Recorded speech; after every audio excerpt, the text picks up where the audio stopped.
Acercarlo un poquito más. Ok, como les mencionaba, el día de hoy vamos a revisar un modelo de examen.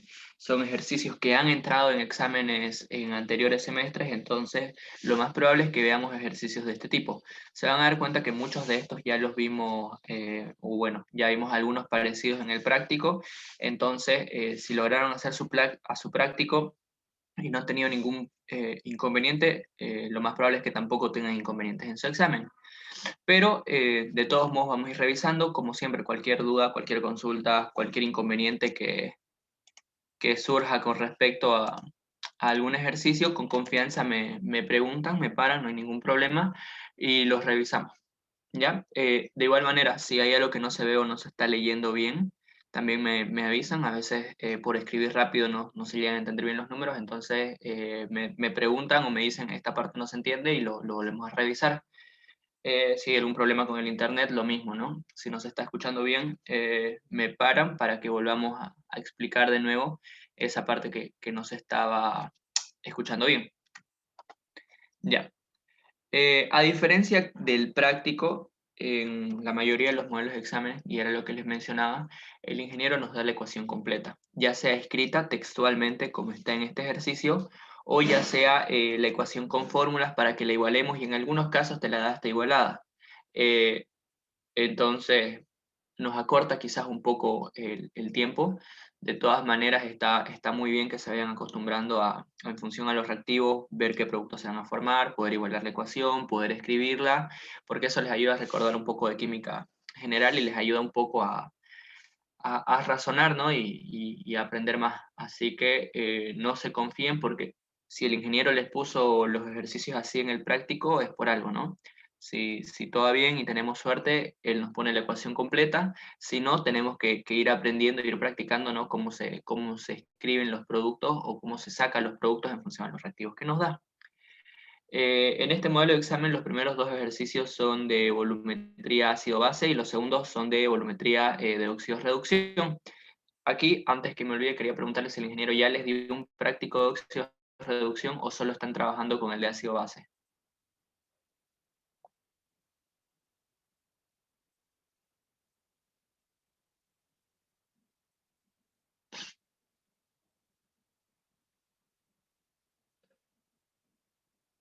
Solo con el de ácido base, creo, porque no nos ha dado.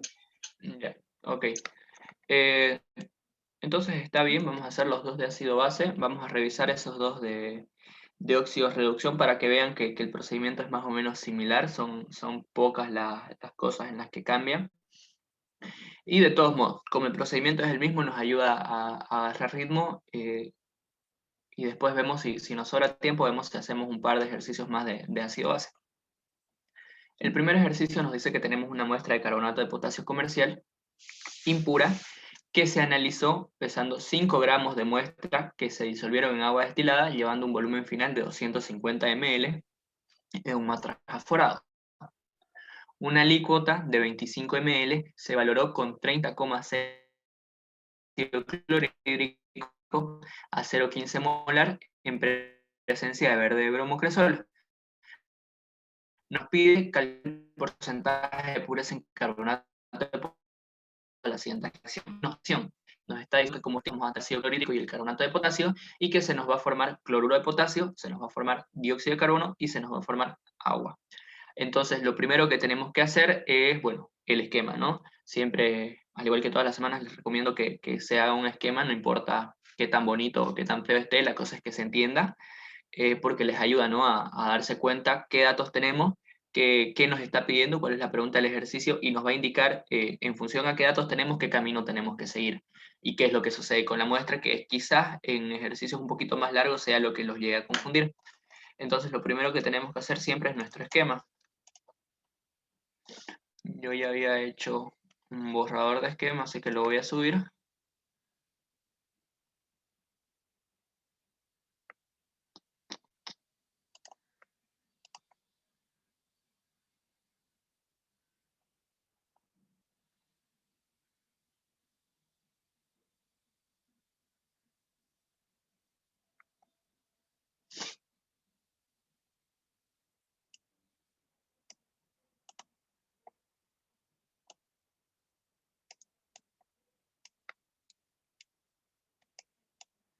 Ya. Básicamente, lo que me está indicando el ejercicio es que yo tengo una muestra de carbonato de potasio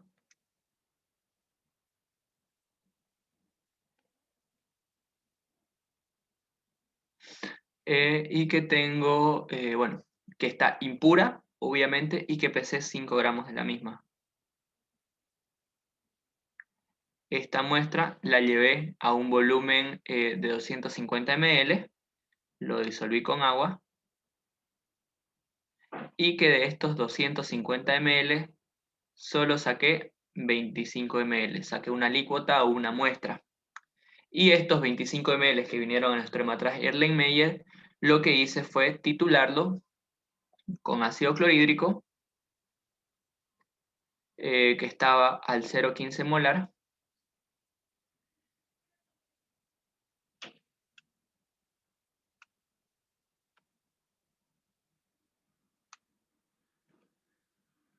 al 0,15 molar, y que ocupé un volumen total de 30,6 ml. La pregunta del ejercicio: calcular el porcentaje de pureza de este de acá. El porcentaje de pureza del carbonato de potasio. ¿Hasta ahí todo claro con el esquema? ¿O hay alguna consulta?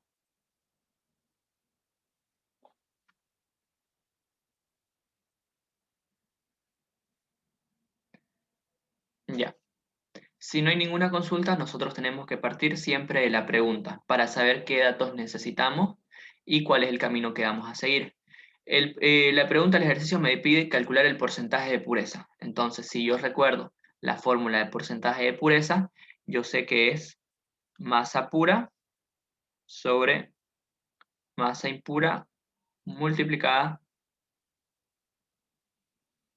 por el 100%. Entonces, de aquí, masa pura yo no la tengo, esto es lo que tenemos que buscar. Masa impura sí, es el dato. Este de aquí sí lo tengo y es estos 5 gramos acá. Porque el mismo ejercicio me dice que tengo una muestra de carbonato de potasio comercial y me dice impura.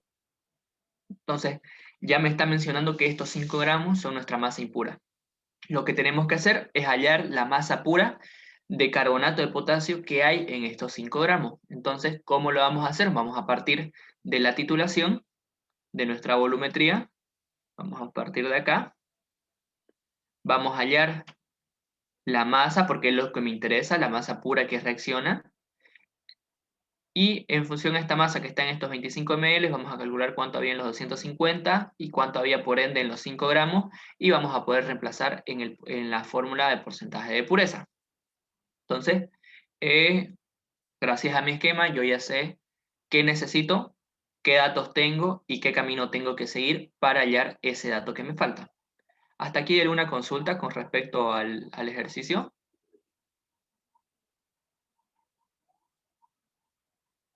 Ninguna. Ya. De ahí, bueno, si leemos la pregunta, también nos vamos a dar cuenta que en el ejercicio nos menciona que la titulación se hizo en presencia de verde de bromocresol.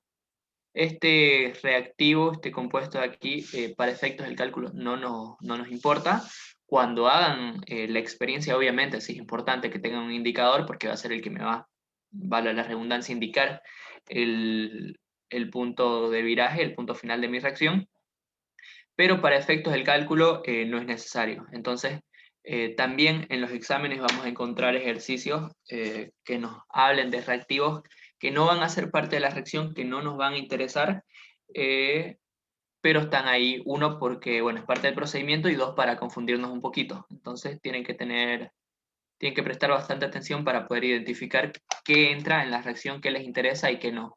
¿Qué es lo que nos va a interesar? Lo que forma parte de la reacción. Si está en la reacción, me interesa. Si no, no es necesario. Entonces, una vez tengo mi esquema, lo siguiente que vamos a hacer es escribir nuestra ecuación y fijarnos si está igualada.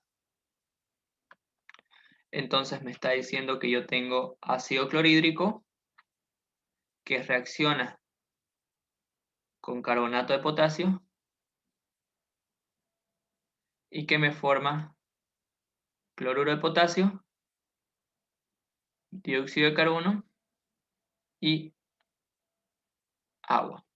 Entonces, lo primero que yo hago una vez tengo mi ecuación escrita es fijarme si está igualada, porque a partir de la igualación yo voy a necesitar la relación estequiométrica. A diferencia que en el práctico, en este ejercicio no me pide hallar la relación estequiométrica, pero siempre la tienen que hallar porque es importante para el cálculo. Entonces, por más que no les diga, ustedes tienen que buscar la relación estequiométrica. Para ello tenemos que fijarnos si está igualada. De este lado tengo un solo cloro, del lado derecho también. De este lado tengo 2 de potasio, de este lado solamente tengo una, entonces sí o sí voy a tener que aumentar 2 acá. Y al aumentar 2 acá, voy a tener 2 átomos de cloro del lado derecho, por ende voy a necesitar aumentar 2 de este lado. ¿Qué más tenemos? Carbono, acá tengo uno solo, acá tengo uno solo. Oxígeno, acá tengo 3, acá tengo 2 y 1, 3. Hidrógenos tengo 2 por 1, 2, y del otro lado 2. Entonces ya está igualada. Y en función a esta igualación, yo ya puedo describir la relación estequiométrica. Yo ya puedo decir cuánto va a ser la relación estequiométrica. Y la relación estequiométrica es 2, 1.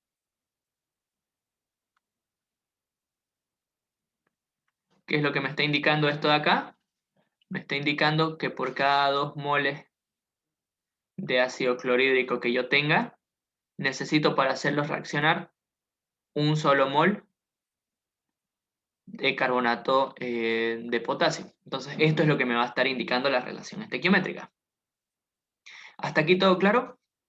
Esto es como los pasos previos al ejercicio, lo que yo necesito hacer sí o sí para poder resolver mi ejercicio. ¿Hay alguna duda con respecto a esta parte?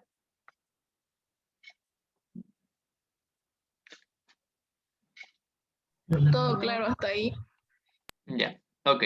Entonces, lo siguiente que nosotros tenemos que hacer y que ya habíamos mencionado es que tenemos que hallar la masa que hay en nuestro matraz Erlenmeyer en función a la volumetría, ¿no? En función al análisis volumétrico que estuvimos haciendo de ácido-base.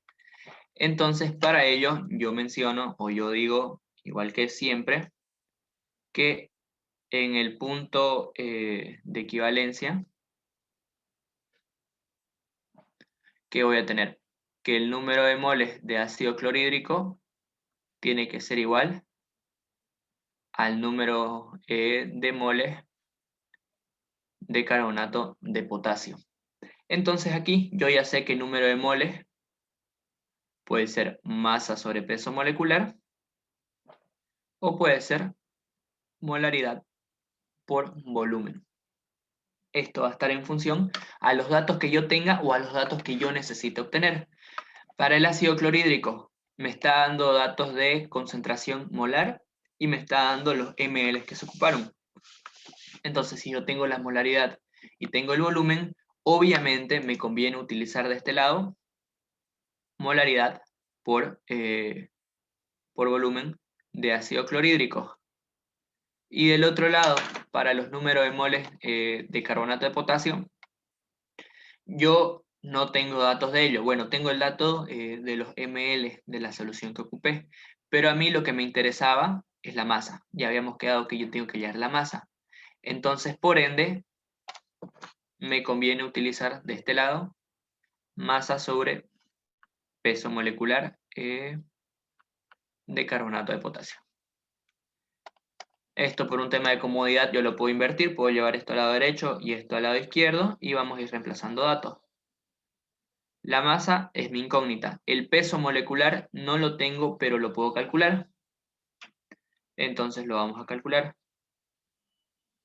Tengo el carbonato de potasio y ya sabemos que el peso molecular no es más que el peso atómico de cada compuesto multiplicado por las veces que está en la molécula.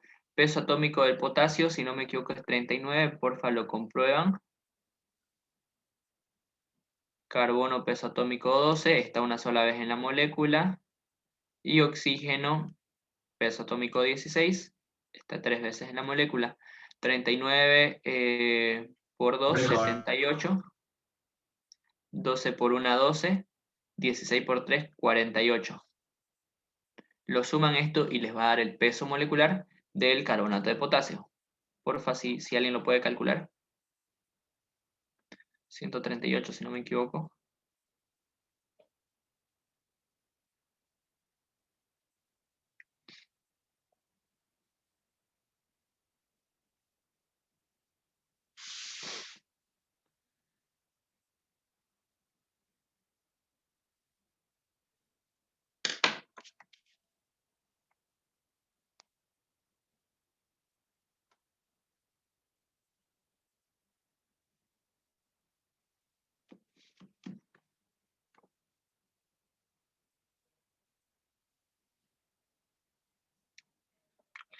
¿Me avisan, por favor, de que comprueben ese dato? Sí, sí, está bien. Está bien. Ya, ok. Entonces, de este lado, masa sobre peso molecular, ya vimos que es 138 gramos por mol de carbonato de potasio, y del otro lado teníamos molaridad por volumen. La molaridad del ácido clorhídrico, 0,15 molar, o lo que es lo mismo, 0,15 mol por cada litro. El volumen que ocupamos, 30,6 ml, pero a mí no me interesa los ml, a los litros, entonces esos ml yo lo divido entre 1000 y anoto el resultado. 0,0306 litros. Todo esto de ácido clorhídrico. Entonces aquí yo ya puedo ir eliminando un par de unidades. Litros con litros se va. Y aquí, ¿qué me va a quedar? Del lado izquierdo se sigue manteniendo masa sobre el peso molecular. No vamos a hacer ninguna modificación todavía. Todo de carbonato de potasio. Siempre es importante que anoten el reactivo para que no se confundan. Y de este lado 0,15 por 0,0306, ¿cuánto le sale?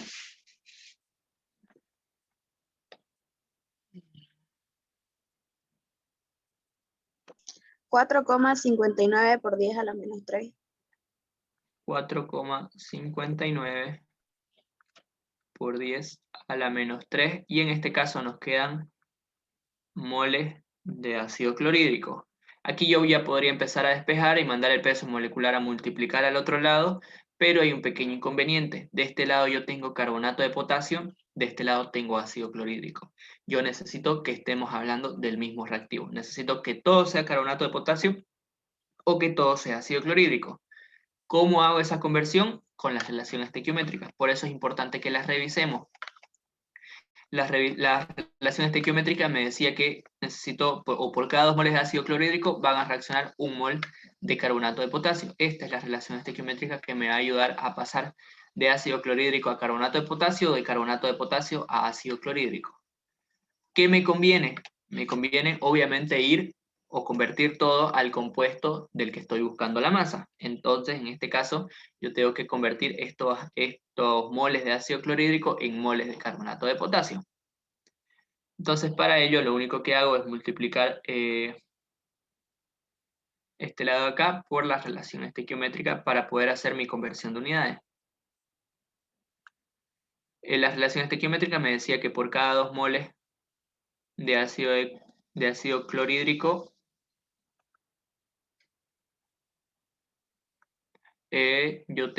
yo voy a reaccionar con 1 mol de carbonato de potasio. Entonces aquí, moles de ácido clorhídrico con moles de ácido clorhídrico se nos van a ir y ya me va a quedar todo en moles de carbonato de potasio.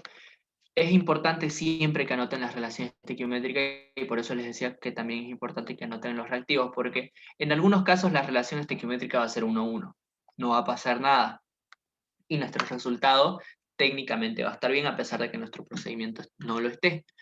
Pero va a haber otras situaciones, como en este ejercicio, que la relación estequiométrica no es 1:1 y sí afecta, porque este número de moles se va a reducir a la mitad, porque lo voy a dividir entre 2.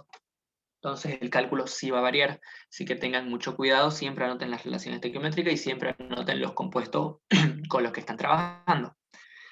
Entonces, de este lado, vamos a cambiar de color.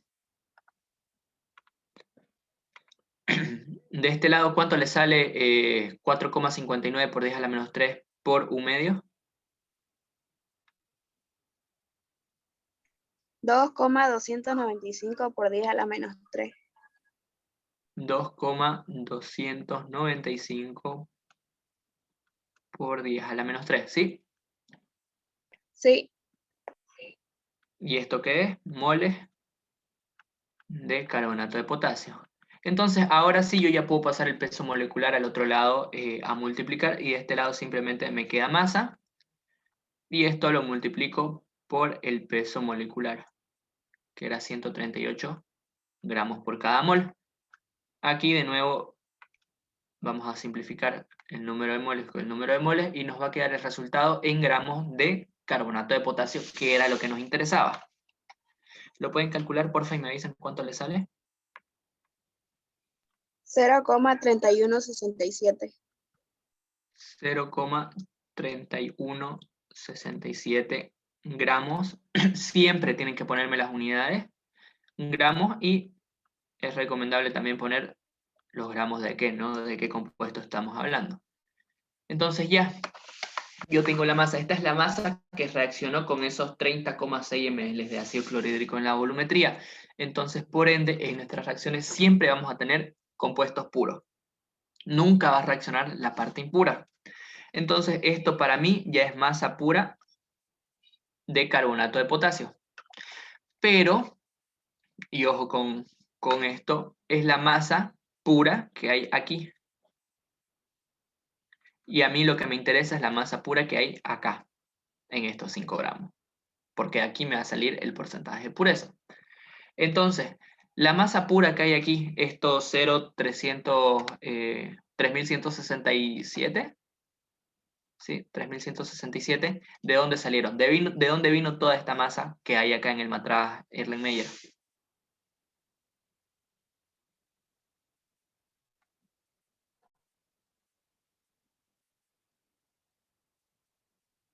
¿Alguien sabe?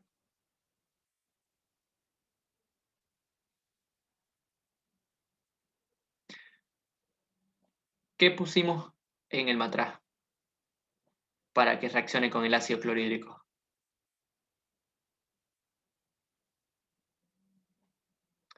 Carbonato de potasio Sí, pero ¿cuánto? a 25 ml.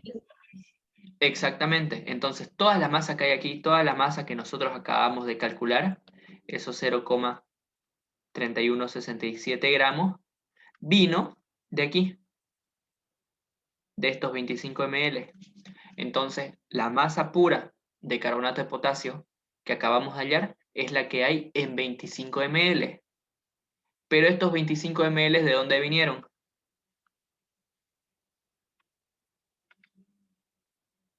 ¿De dónde saqué yo estos 25 ml? De los 250. Exactamente. Entonces, estos 25 ml vinieron de los 250 del matraz, así que la masa que hay en estos 25 ml no es la misma que la que hay en estos 250 ml. Así que lo siguiente que nosotros tenemos que calcular es cuánto es la masa que hay en 250 ml. Y eso lo vamos a hacer, bueno, con una regla de 3 simple, no es un cálculo muy complicado. Yo sé que hay 0,3167 gramos en 25 ml. Eso es lo que acabamos de decir. Mi pregunta es, ¿cuántos gramos va a haber en 250 ml? Entonces, X a qué va a ser igual a 0,3167 gramos por 250 ml dividido entre los 25 ml. Entonces, ml con ml se va y me va a quedar la masa en gramos.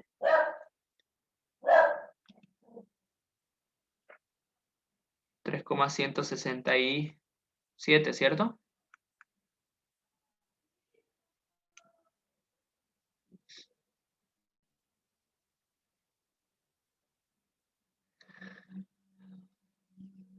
Me avisan, por favor, si ese es el resultado.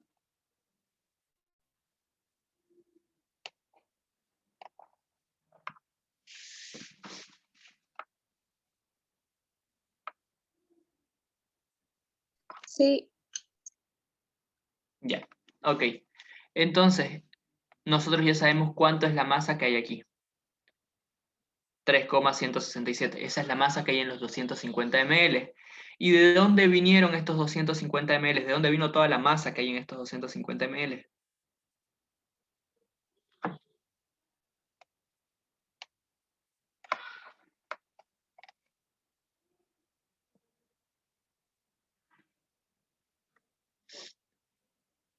Todo el reactivo que hay en este matraz de 250 ml, ¿de dónde vino?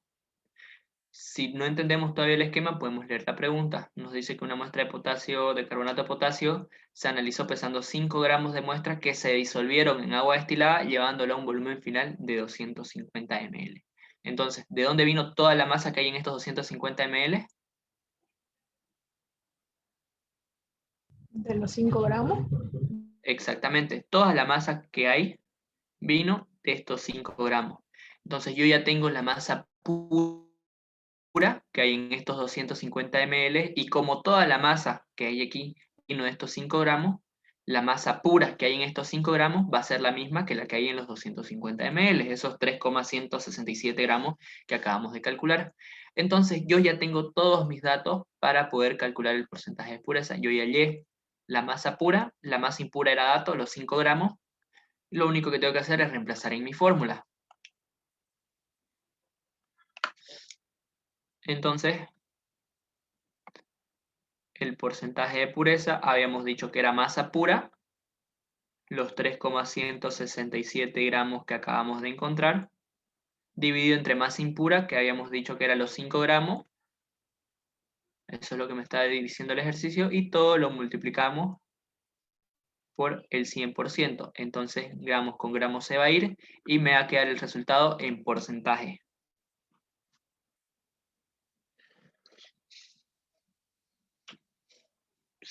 60, 65, por ahí tiene que ser más o menos.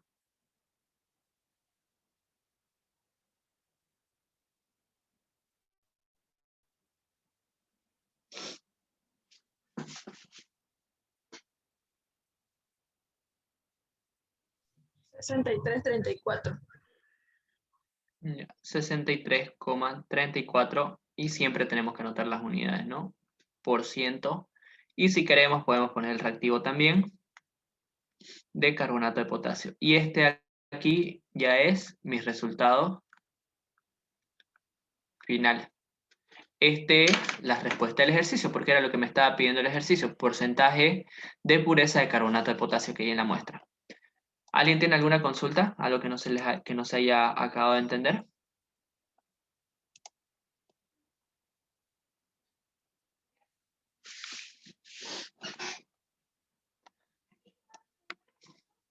¿O todo claro hasta aquí? Todo claro.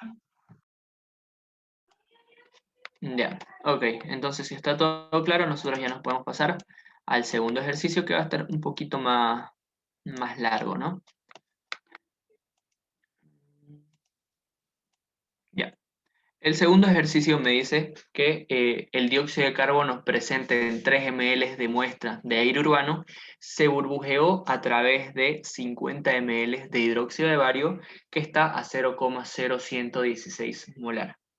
El exceso de ion hidróxido que nos sobró se valoró con 23,6 ml de ácido clorhídrico, que está a 0,0108 molar hasta el punto final de la fenolftaleína. Nos pide expresar el resultado de este análisis en partes por millón de dióxido de carbono. Además nos da como dato la densidad del dióxido de carbono y nos dice que es de 1,98 gramos por litro. Y nos dice las reacciones que ocurren son las siguientes. Y nos dice que, bueno, ya nos da las dos reacciones, que el dióxido de carbono va a reaccionar con el hidróxido, se va a formar carbonato y agua, y de ahí tengo otra ecuación, me dice que dos moléculas de ácido clorhídrico van a reaccionar con una de hidróxido de bario y se va a formar cloruro de bario y agua. Entonces, al igual que en todos los ejercicios, para entender un poquito mejor la pregunta, siempre es bueno tener un esquema. Entonces ahorita lo voy a subir.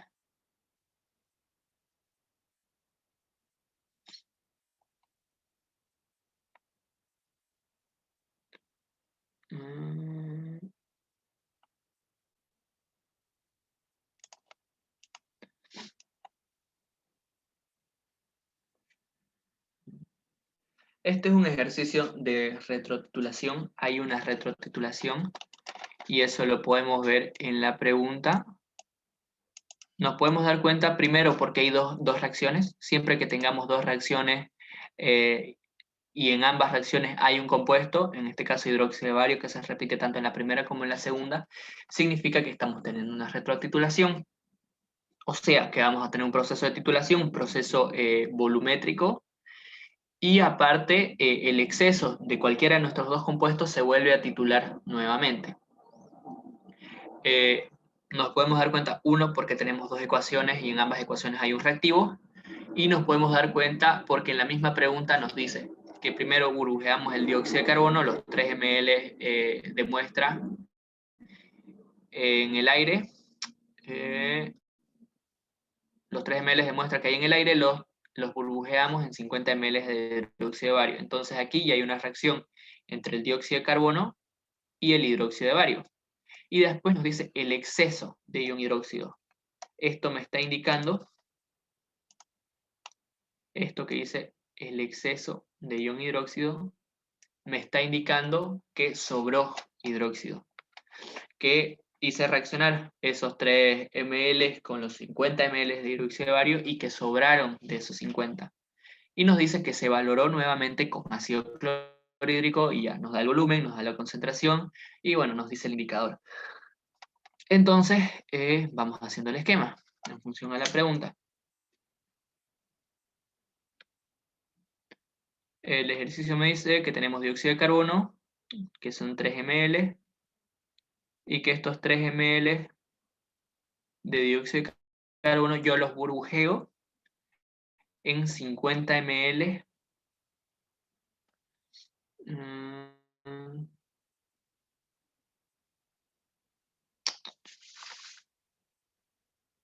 en 50 ml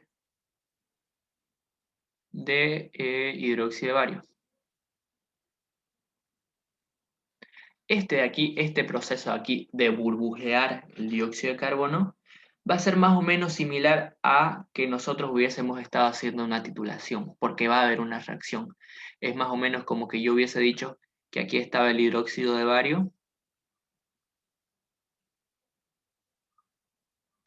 y que aquí tenía el dióxido de carbono. Entonces, esto aquí es lo que pasó.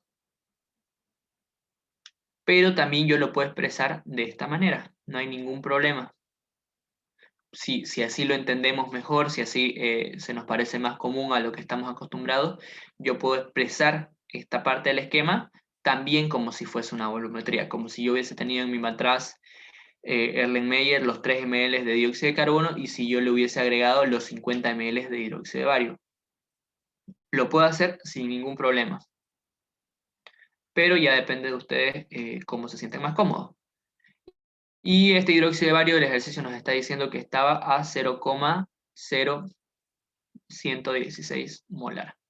Y ahora sí, nos vamos a la retrotitulación. Me está diciendo que ese exceso, lo que sobraron de estos 50 ml, lo que sobró de estos 50 ml, que ya van a estar en nuestro matraz Erlenmeyer, se volvió a titular y lo titulé con ácido clorhídrico, ocupando un volumen de 23,6 ml y que está en una concentración de 0,0108 molar. Entonces, el esquema lo pueden hacer sin necesidad de esta parte, no hay ningún problema, o sin necesidad de esta parte, como se sientan más cómodos, pero la situación es la siguiente, ¿no? Yo tengo dióxido de carbono, 3 ml, reaccionan con parte de estos 50 ml de hidróxido de bario que está a 0,0116 molar, y que lo que me sobró, el exceso de ese hidróxido de bario, yo lo hago reaccionar con ácido clorhídrico que está a 0,0108 molar, y que tiene un volumen de 23,6 ml. ¿Con este esquema hay alguna consulta? ¿Algo que no haya quedado claro? Por último, la pregunta me está pidiendo la concentración en partes por millón de dióxido de carbono. Entonces, partes por millón, si nosotros recordamos, son miligramos por litro o miligramos por kilogramo, como querramos trabajarlo. En este caso, como me está dando el volumen, yo voy a trabajar con miligramos por litro. Los litros no los tengo, pero me está diciendo que son 3 ml, es una simple conversión de unidades, entonces esto de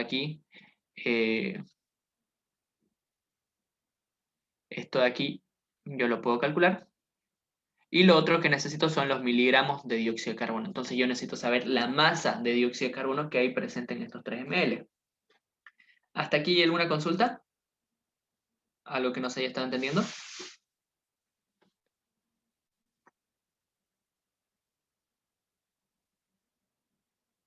¿Podría explicarlo de nuevo el esquema a más detalle? Ya, ok. Una duda, ¿se ve el cursor del mouse? Sí, se ve. Ya, ok. El ejercicio me dice que yo tengo dióxido de carbono presente en 3 ml de muestra de aire y que se burbujean a través de 50 ml de hidróxido de bario a 0,0116 molar. Paremos ahí un ratito. El ejercicio me está diciendo que yo tengo 3 ml de aire. En estos 3 ml de aire, obviamente voy a tener una parte que es dióxido de carbono. Entonces, estos 3 ml de aire yo los burbujeo. Pongo una manguera y lo meto dentro de una solución y los burbujeo en hidróxido de bario, en un volumen de hidróxido de bario de 50 ml y que está a una concentración de 0,0116 molar. Al yo burbujear el aire, el dióxido de carbono que hay en estos 3 ml de aire va a reaccionar con el hidróxido de bario. Eso nos lo está indicando la ecuación. Me está indicando que el dióxido de carbono reacciona con 2 moléculas de hidróxido de bario y que se me forma carbonato, lo más probable que carbonato de bario y agua. Entonces yo ya sé que hay una reacción entre el dióxido de carbono y el hidróxido de bario. Esta parte del esquema, este proceso de burbujear, que es lo que hubiese sucedido si hubiésemos hecho la experiencia en vida real, yo hubiese agarrado mi muestra de aire, donde sea que esté contenida, ya sea en un balón, en un matraz, como quieran llamarlo, y la hubiese burbujeado con presión a un volumen de 50 ml de hidróxido de bario, que lo más probable es que haya estado en un vaso de precipitado. Esto es lo que pudo haber pasado en el laboratorio. Pero como no estamos acostumbrados, o como ya estábamos acostumbrados a ver este tipo de esquemas de volumetría en este tipo de reacciones, yo puedo expresar esta reacción, este proceso, de esta manera que tenemos acá. Por eso les puse un signo igual y no les puse una flecha, ¿ya? Esto me está indicando que este proceso es lo mismo que haber hecho este proceso. La flecha me indica que de aquí me fui acá. Es algo que sí sucedió. Aquí lo que les estoy indicando es que ustedes pueden expresar esta parte del esquema de esta manera de acá, como si hubiese sido una titulación. Como si yo hubiese tenido los 3 ml de aire en un matraz Erlenmeyer, obviamente que contiene dióxido de carbono, y que le hubiese agregado 50 ml de hidróxido de bario, que está a 0,0116 molar desde una bureta. Cualquiera de los dos esquemas es válido. Ya el procedimiento es más o menos el mismo. ¿Hasta ahí todo claro?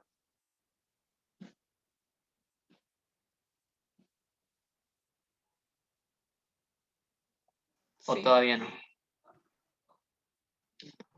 Ya, ok. Entonces, si hasta aquí está todo claro, ya podemos continuar. Me dice el ejercicio que el exceso de ion hidrógeno, se valora con 23,6 ml de ácido clorhídrico a 0,0108 molar hasta el punto final de la fenolftaleína. ¿Qué me está diciendo? Cuando me menciona el exceso del ion hidróxido, yo ya tengo que darme cuenta que de esta reacción, de la reacción entre el dióxido de carbono y los 50 ml de hidróxido de bario, sobró hidróxido de bario. Yo le agregué en exceso de hidróxido de bario. Esto lo hacemos para asegurarnos que toda nuestra muestra reaccione. Si yo hubiese puesto cabalito lo que necesitaba de hidróxido de bario para reaccionar con el dióxido de carbono que tenía, probablemente en condiciones normales la reacción no se lleva a cabo al 100%, por muchos factores. Entonces siempre es recomendable agregar hidróxido de bario en exceso. Esto para asegurarme que la reacción sea completa. Entonces, lo que me está diciendo es que sobró de estos 50 ml, parte de estos 50 ml reaccionaron con el dióxido de carbono que había en los 3 ml de aire, y otra parte sobró. Y esa parte que sobró, que ya obviamente iba a estar todo en nuestro matraz Erlenmeyer, que ya estaba todo juntito en nuestro matraz, porque yo le vacié los 50 ml de hidróxido de bario, los hago reaccionar con 23,6 ml de ácido clorhídrico, que va a estar a 0,0108 molar. ¿Para qué? Para yo saber cuánto de hidróxido de bario ocupé, o sea, cuánto de hidróxido de bario me sobró. Gracias al ácido clorhídrico, esos 23,6 ml, nosotros vamos a saber cuánto de hidróxido de bario sobró. Si yo sé cuánto había y sé cuánto sobró, voy a saber cuánto reaccionó con el dióxido de carbono. Al saber cuánto reaccionó con el dióxido de carbono, yo voy a poder determinar la masa de dióxido de carbono, que es lo que me interesa en el ejercicio. Entonces, lo que sucede es que ese exceso de hidróxido de bario yo lo voy a volver a titular y va a reaccionar con ácido clorhídrico. El ácido clorhídrico solo reacciona con el hidróxido de bario porque ya todo lo demás reaccionó. El dióxido de carbono ya no hay, ya reaccionó totalmente con el hidróxido. ¿Hasta aquí hay alguna consulta? ¿O ya está todo más claro?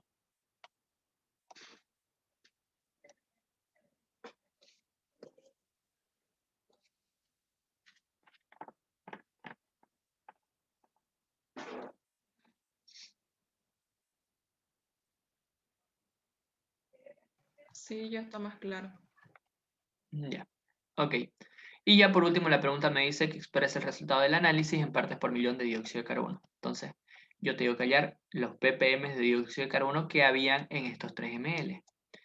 Entonces necesito hallar la masa de dióxido de carbono que hay presente en estos 3 ml. ¿Cómo lo vamos a hacer? Como ya les había mencionado, ¿no? Gracias al ácido clorhídrico yo voy a saber cuánto sobró de hidróxido de bario. Si sé cuánto sobró, voy a saber cuánto reaccionó con el dióxido de carbono. Y si sé cuánto reaccionó con el dióxido de carbono, voy a poder determinar la masa de dióxido de carbono que había. Y ya con eso puedo determinar las partes por millón. Entonces, ¿hasta ahí todo bien?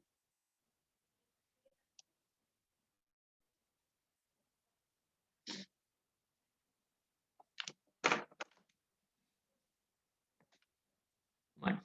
Si hasta ahí está todo bien, nosotros lo que vamos a hacer, bueno, es volver a anotar las ecuaciones más abajo para que se entienda un poquito mejor. Lo que me está diciendo es que el dióxido de carbono va a reaccionar con el hidróxido. En este caso lo pone en estado iónico. Me está diciendo que voy a tener 2 moléculas de hidróxido y que se me va a formar una de carbonato y agua. Eso es lo que me está diciendo esta parte de la ecuación, la primera ecuación. Entonces de aquí yo ya puedo sacar la relación estequiométrica. Aquí yo ya puedo darme cuenta que la relación estequiométrica es 1, 2, que por cada... vamos a borrar esto. Esto ya me está indicando que por cada mol de dióxido de carbono, yo voy a necesitar 2 moles de hidróxido de bario. Esto es lo que me indica la relación estequiométrica, lo que me está indicando la ecuación. El mismo análisis hacemos para la segunda ecuación. La segunda ecuación me está diciendo que por cada 2 moléculas, o que 2 moléculas de ácido clorhídrico reaccionan con una sola de hidróxido de bario y que me forma cloruro de bario y agua.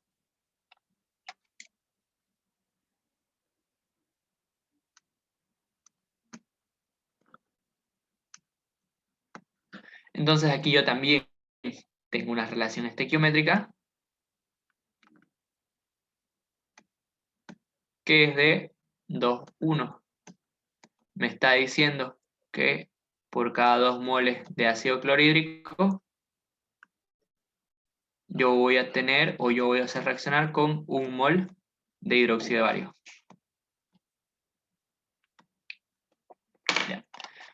Con las relaciones estequiométricas y ya las ecuaciones un poquito más claras, yo ya me paso al cálculo del ejercicio.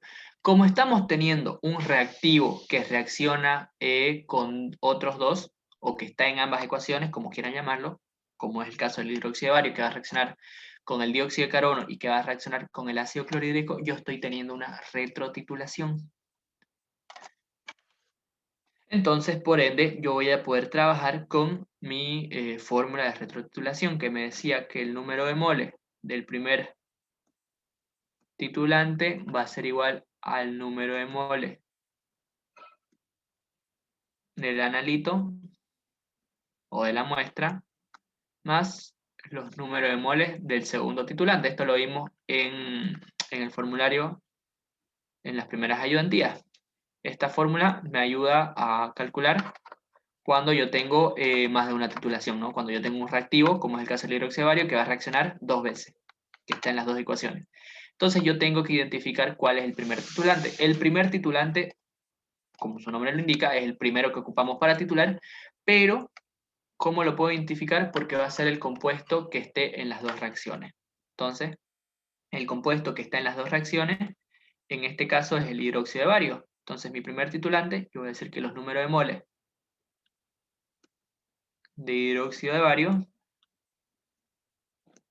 van a ser igual al número de moles del analito, en este caso de la muestra o de lo que queremos buscar de nuestra pregunta, que es dióxido de carbono. Entonces va a ser igual al número de moles de dióxido de carbono más los números de moles del segundo titulante, el reactivo que ocupé para mi segunda titulación, para mi segunda volumetría, que va a estar obviamente en la segunda reacción y que en este caso es el ácido clorhídrico. Entonces los números de moles de hidróxido de bario van a ser igual al número de moles de dióxido de carbono más el número de moles de ácido clorhídrico. ¿Hasta aquí todo bien?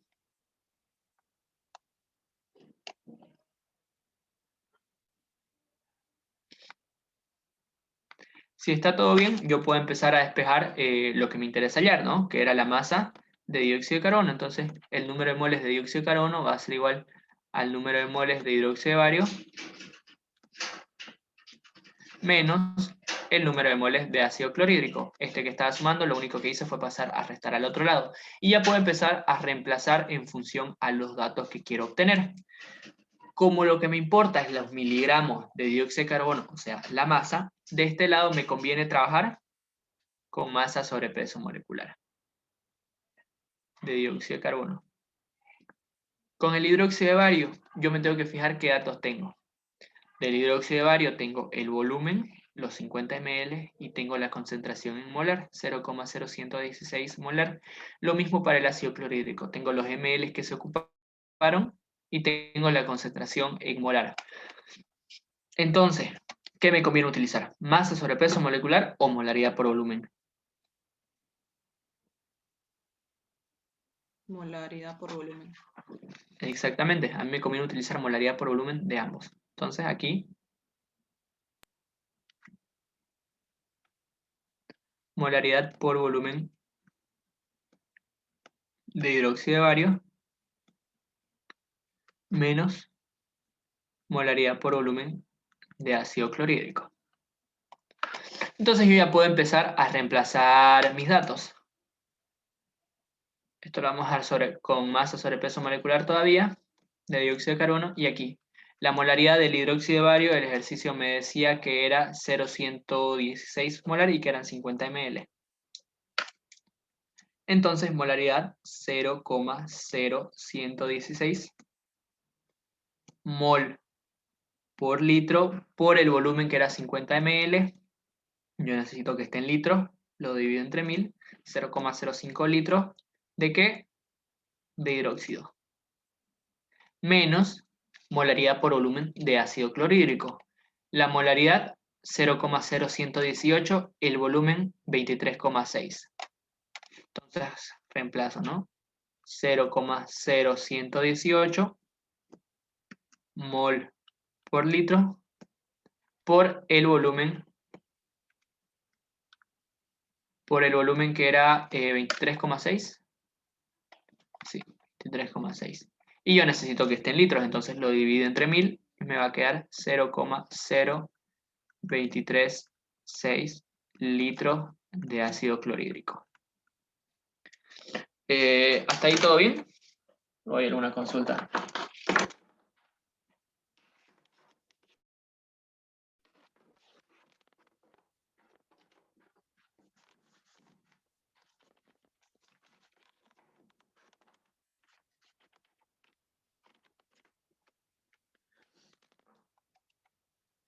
Bueno, si no hay ninguna consulta, yo sigo con el cálculo.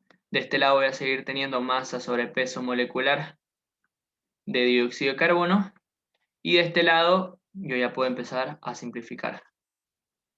Litros con litros se me va a ir y yo voy a tener los moles de hidróxido de bario. ¿Lo pueden calcular, porfa, y me dicen cuánto le sale? Aquí también litros con litros se va a ir.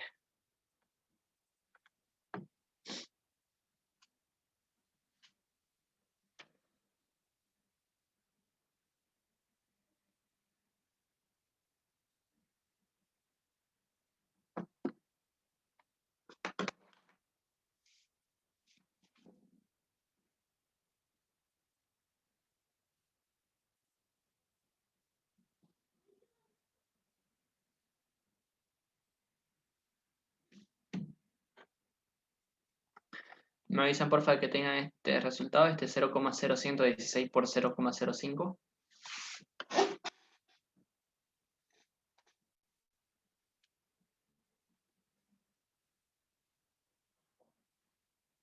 Es 5,8 por 10 a la menos 4. 5,8 por 10 a la menos 4. Y esto nos va a quedar ¿en qué? En moles de hidróxido de bario. Menos 0,0118 por 0,0236.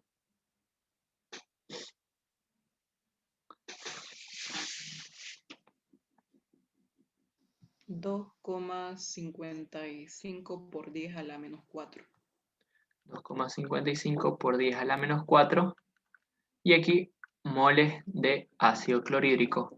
En este caso, yo tengo moles de hidróxido de bario y moles de ácido clorhídrico. No los puedo restar, necesito que estén en las mismas unidades, o sea, que todo sea moles de hidróxido de bario o que todo sea moles de ácido clorhídrico, así que alguno de los dos voy a tener que convertirlos. ¿Cuál convierto? Vamos a convertir siempre el que nos convenga, ¿no? Entonces, en este caso, ¿me conviene ir de ácido clorhídrico a hidróxido de bario o de hidróxido de bario a ácido clorhídrico?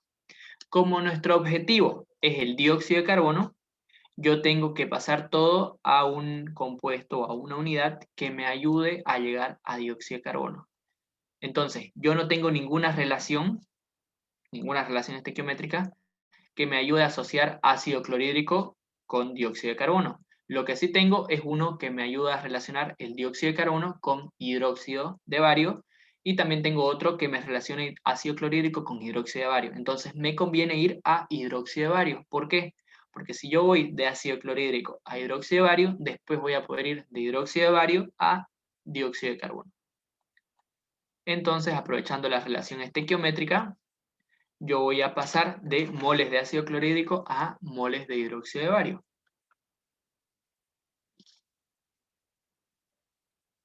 Entonces, la relación estequiométrica me decía que por cada 2 moles de ácido clorhídrico, yo voy a tener o yo voy a reaccionarlo con 1 mol de hidróxido de bario.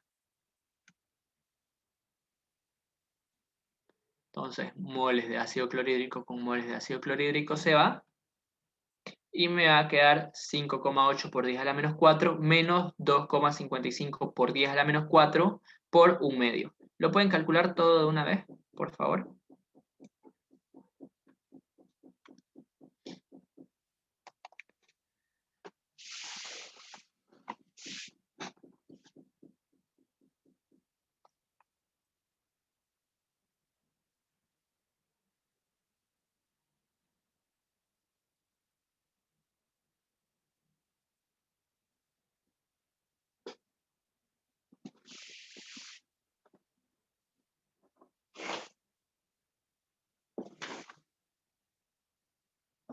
Da 4,525 por 10 a la menos 4. 4,525. Sí, por 10 a la menos 4. Ya. 4,525 por 10 a la menos 4, ¿qué? ¿Qué es? Hidróxido de bario. De bario. Moles de hidróxido de bario, exactamente. Y acá sigue siendo masa sobre peso molecular de dióxido de carbono. Entonces yo necesito pasar este peso molecular a multiplicar. Pero para poder pasar a multiplicar el peso molecular de dióxido de carbono necesito que todo sea o dióxido de carbono o todo sea hidróxido de bario. Otra vez a lo mismo. A mí me interesa llegar a dióxido de carbono, me interesa la masa de dióxido de carbono. Entonces me conviene transformar este hidróxido de bario a dióxido de carbono. ¿Cómo? A través de la relación estequiométrica, que me decía que por cada mol de dióxido de carbono yo iba a necesitar 2 moles de hidróxido de bario. Entonces lo que tengo que hacer es una conversión.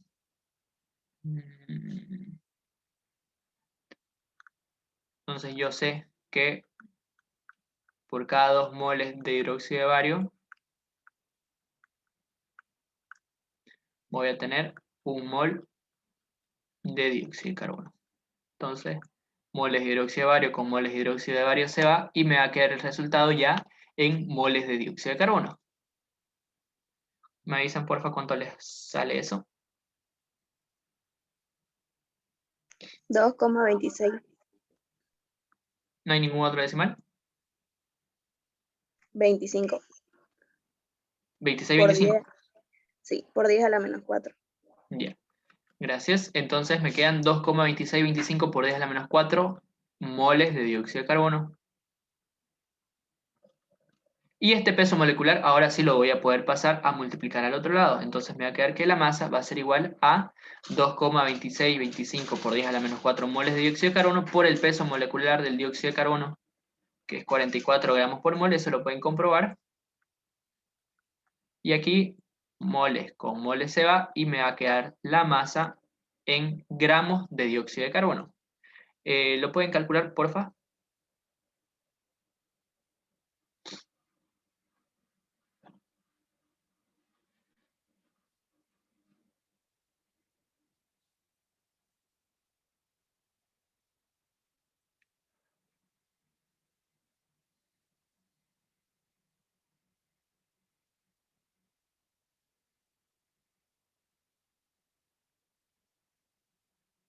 Da 9,955 por 10 a la menos 3 gramos de dióxido.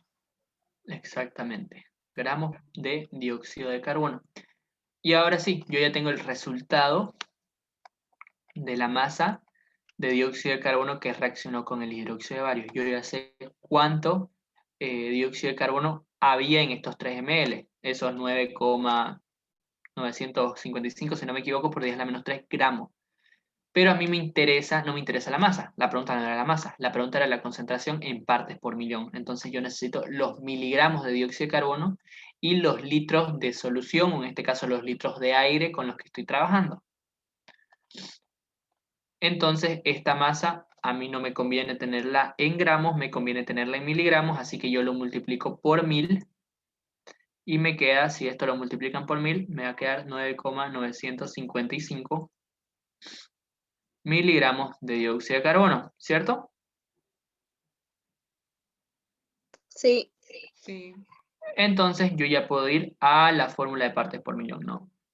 ppm es igual a miligramos del reactivo, en este caso 9,955 miligramos de dióxido de carbono, dividido entre los litros de solución o los litros de compuesto, o en este caso los litros de aire, que eran 3 ml. Entonces esos 3 ml yo lo necesito en litros, así que lo multiplico por 1000, perdón, lo divido entre 1000 y me va a quedar 3 por 10 a la menos 3 litros. Entonces, esto lo calculan, porfa, ese 9,955 entre 3 por 10 a la menos 3.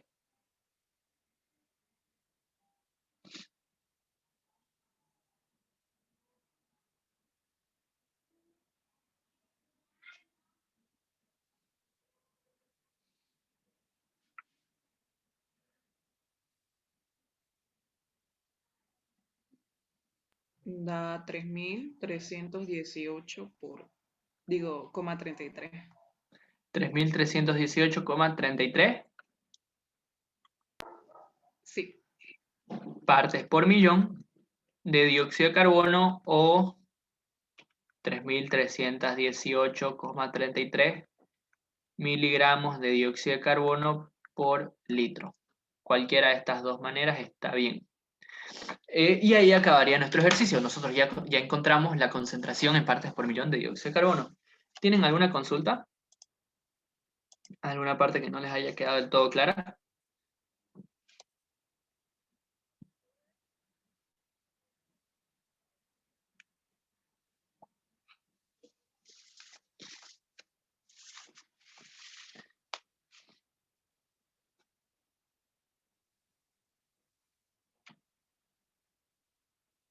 ¿O hasta ahí todo bien? Todo bien hasta ahí. Ya. Ok. Entonces, si no hay ninguna consulta, nosotros vamos a pasar al siguiente ejercicio. Los siguientes dos ejercicios ya son de volumetría de óxidos reducción, pero se van a dar cuenta que se resuelven más o menos de la misma manera, no es mucha la diferencia entre ácido-base. Por eso yo les decía que una vez nosotros le agarramos la maña, digamos, o el ritmo al proceso de volumetría en ácido-base, nosotros vamos a poder resolver todos los demás. Van a ver que para redox es similar, que para volumetría de precipitado también, y que para volumetría de formación de complejos lo mismo.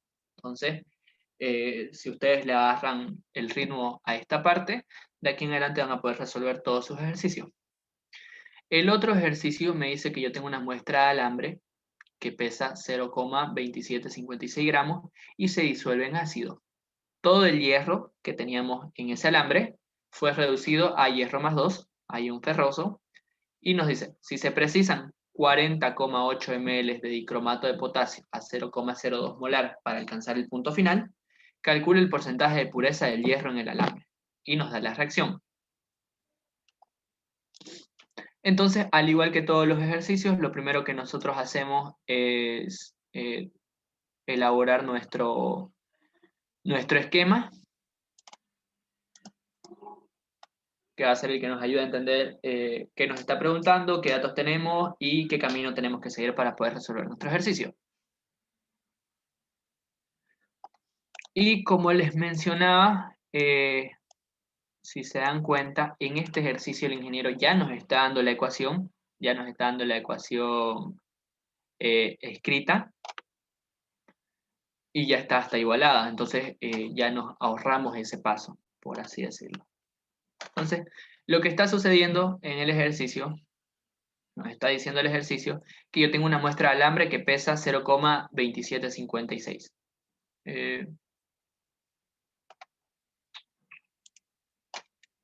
Que yo tengo una muestra de alambre que pesa 0,2756 gramos. Y me dice que se disuelve en ácido, que lo único que yo hago es agregarle ácido. Esta muestra se disuelve, todo el hierro que había en el alambre se vuelve hierro más 2, y que yo lo paso a titular, ¿sí?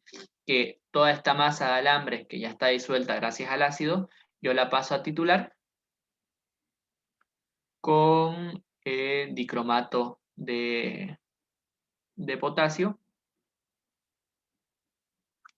Uy. Vamos a hacer un poquito más grande.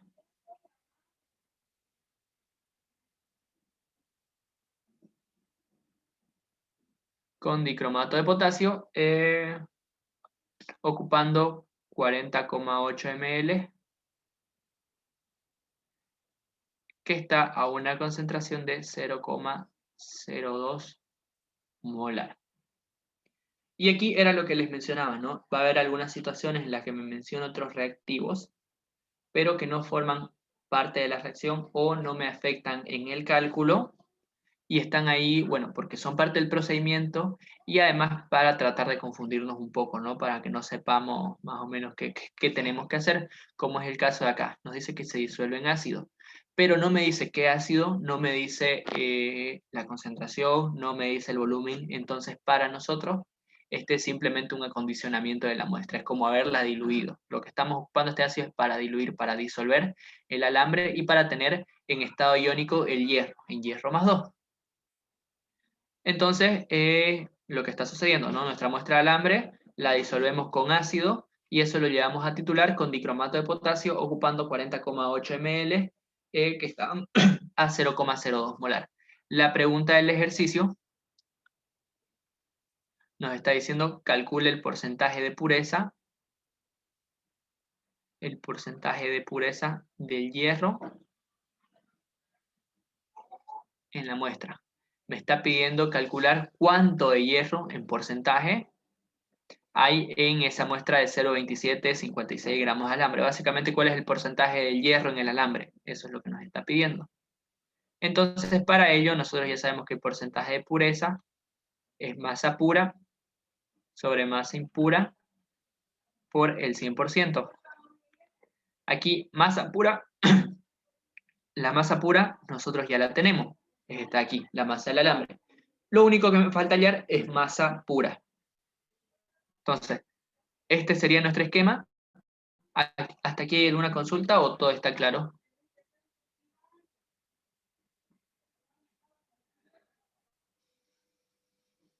Ya.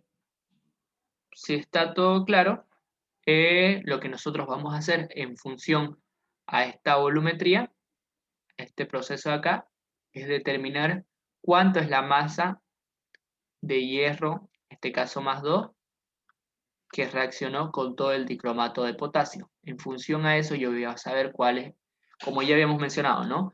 Las masas que reaccionan siempre son puras, no reaccionan masas impuras. Entonces, al yo encontrar la masa de hierro, estamos hablando de la masa de hierro pura.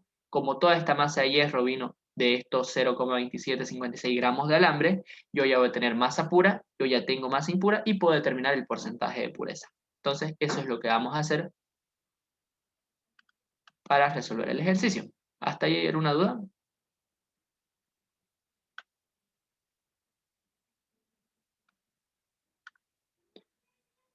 Bueno, si mientras tanto no hay ninguna consulta, vamos a pasar a escribir la ecuación en la parte de abajo para encontrar las relaciones estequiométricas.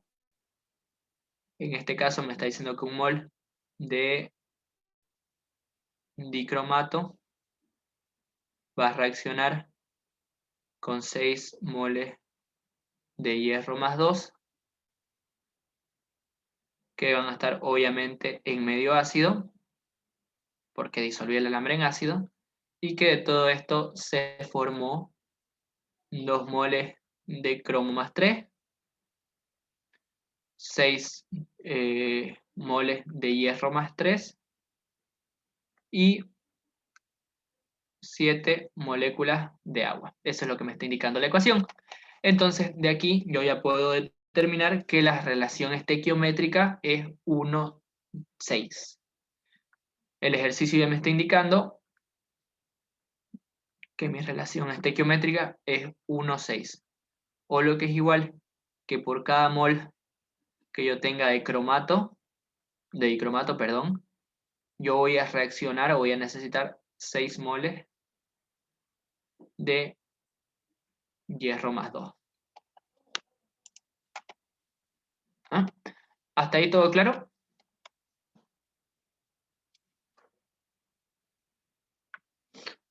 Si está todo claro hasta ahí, pasamos a lo mismo de siempre, ¿no? Nosotros decimos que en el punto de equilibrio, el número de moles de hierro más 2 tiene que ser igual al número de moles de dicromato, que son los compuestos que van a estar reaccionando, ¿no? El hierro que había en nuestro matraje Erlenmeyer, que viene del alambre, y el dicromato que viene de la bureta, los 40,8 ml a 0,02 molar. Entonces aquí, lo mismo. Para el hierro es nuestra incógnita, es lo que estamos buscando. ¿Qué dato necesitamos del hierro? Del hierro yo necesito masa pura. Entonces, ¿me conviene hallar masa sobre peso molecular o me conviene hallar molaridad por volumen?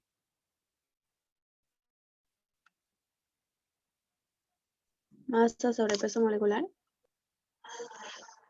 Exactamente. Entonces yo voy a tener masa sobre peso molecular de este lado de hierro más 2. Y de este lado voy a tener ¿qué? Me voy otra vez al esquema para ver qué datos tengo, ¿no? Tengo los ml y tengo la concentración en molar. Entonces, ¿me conviene trabajar con molaridad por volumen o me conviene trabajar con masa sobre peso molecular? Molaridad por volumen. Ujú, muy bien. Entonces, de este lado voy a tener molaridad por volumen de dicromato. Y yo ya puedo empezar a reemplazar mis datos, ¿no? De este lado vamos a mantener por un rato masa sobre peso molecular de hierro más 2. Y del otro lado yo ya puedo reemplazar mis datos, ¿no? La molaridad 0,02, el volumen 40,8 ml. Entonces tengo 0,02 molar, o lo que es lo mismo, mol por litro, y tengo 40,8 ml. A mí me interesa que estén litros para yo poder simplificar, así que esos 40,8 ml los divido entre 1000 y me va a dar el volumen en litros, que va a ser 0,0408 litros, y estamos hablando todo de dicromato de potasio. Entonces aquí litros con litros se van a ir y me va a quedar el resultado ¿en qué? En moles de dicromato de potasio. ¿Lo pueden calcular, por favor?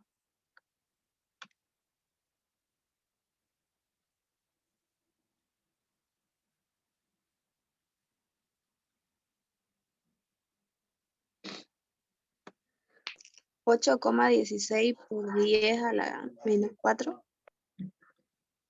8,16 por 10 a la menos 4, ¿qué? Mol de... De dicromato, ¿no? Sí. Ya. Entonces, aquí para yo poder pasar el peso molecular del hierro, necesito que todo sea o hierro o que todo sea dicromato. Como nuestro objetivo es determinar la masa del hierro, me conviene, por lógica, que todo esté en hierro. Así que estos moles de dicromato yo los voy a convertir a moles de hierro más 2. ¿Cómo? Con la relación estequiométrica. Por eso es importante anotarla. La relación estequiométrica era 1,6. Entonces aquí yo agarro y multiplico todo por la relación estequiométrica que me decía que por cada mol de dicromato que yo tenga, voy a hacerlo reaccionar, voy a necesitar 6 moles de 6 moles de hierro más 2. Entonces, estos 8,16 por 10 a la menos 4 lo multiplico por 6. Aquí, moles de dicromato con moles de dicromato se van. ¿Cuánto les queda el resultado? 1,36 por 10 a la menos 4. Mol de hierro. 8,16 por 10 a la menos 4 por 6, ¿no?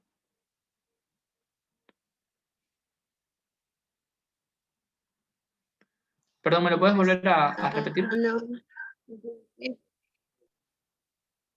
4,896 por 10 a la menos 3. 4,896 por 10 a la menos 3 moles de hierro más 2, ¿cierto? Sí. Y de este lado, este peso molecular yo ya lo puedo pasar a multiplicar y voy a quedarme con la masa. Y aquí, un pequeño detalle.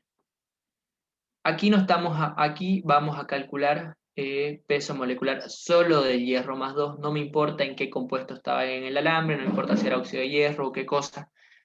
¿Por qué? Porque como estamos trabajando todo en su estado iónico, tengo hierro más 2, tengo dicromato, yo solo necesito el peso molecular del hierro o del dicromato. Aquí yo no hubiese calculado el peso molecular del dicromato de potasio. ¿Por qué? Porque solo estamos trabajando con cromato. Entonces tienen que tener cuidado ahí cuando trabajen en volumetría redox, en fijarse si su ecuación está en estado iónico o está en estado molecular. O sea, si tengo la molécula completa dicromato de potasio, calculo el peso molecular del dicromato de potasio. O si tengo solo hierro, calculo solo el peso molecular del hierro. ¿Ok? Ahí tienen que tener un poquito de cuidado. Entonces aquí lo que me interesa es solo el peso molecular del hierro, o sea, el peso atómico del hierro. ¿Cuánto es el peso atómico del hierro? si mal no recuerdo es 56. Pero porfa lo comprueban.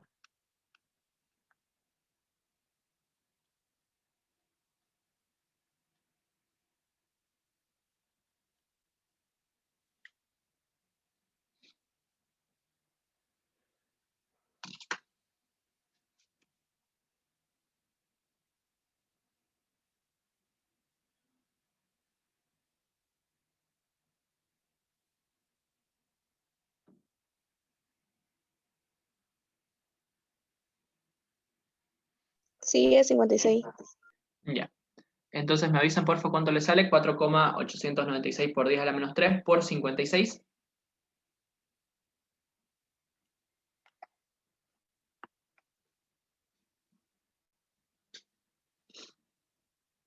0,2741 0,2741. ¿Qué? Aquí moles con moles se van, ¿no? gramos. Gramos de hierro más 2. Entonces yo ya tengo la masa en gramos que reaccionó con todo este dicromato de potasio, con todos estos 40,8 a 0,02 molar. ¿Y de dónde vino toda la masa de hierro que había en nuestro matraj? De los 0,2756 gramos de alambre. Entonces yo ya tengo la masa pura de hierro que hay en el alambre. Lo único que me queda por hacer es reemplazar toda esa impureza. Entonces nosotros ya habíamos visto que el porcentaje de pureza era igual a masa pura, o sea, lo que acabamos de calcular, 0,2741 gramos sobre masa impura, que era 0,2756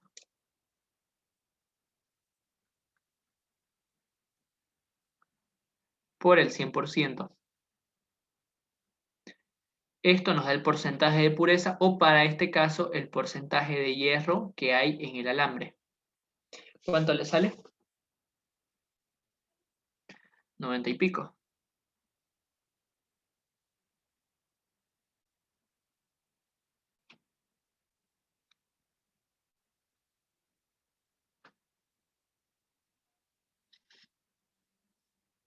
$99,48. 48%. Y este ya es el resultado final. Este es el porcentaje de hierro que hay en el alambre. Casi todo el alambre es hierro. ¿Aquí hay alguna consulta?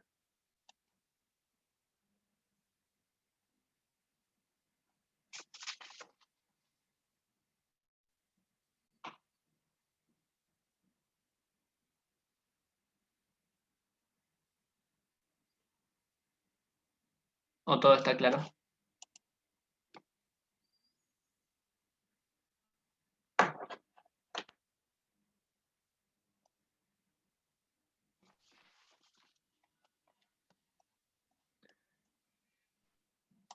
Bueno, si no hay ninguna consulta, nos pasamos al último ejercicio, que también es de volumetría redox y que este está un poquito más largo, así que lo vamos a hacer con calma.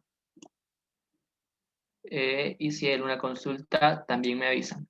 El ejercicio me está diciendo que para determinar el contenido de calcio de una muestra de leche, se pesan 20 gramos de la misma, o sea, 20 gramos de leche, y se lleva a 50 ml con ácido tricloroacético para precipitar las proteínas.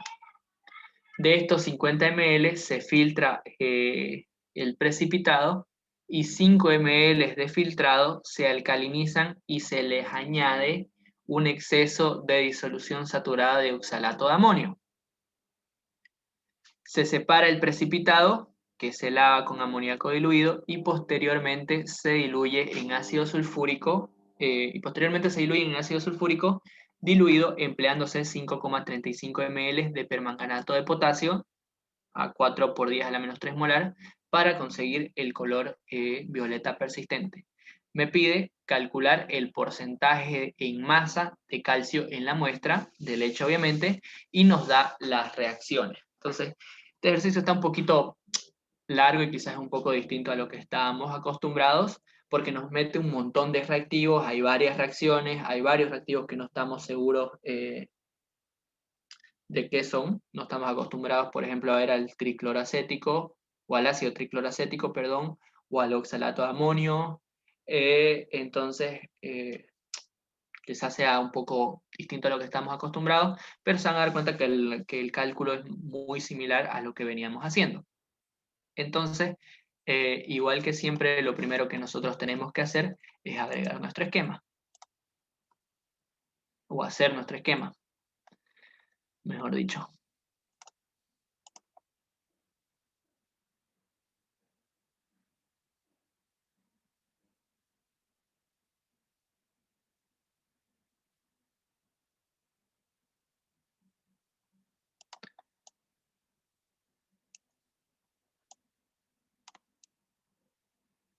Ya. Entonces, para ir entendiendo un poquito,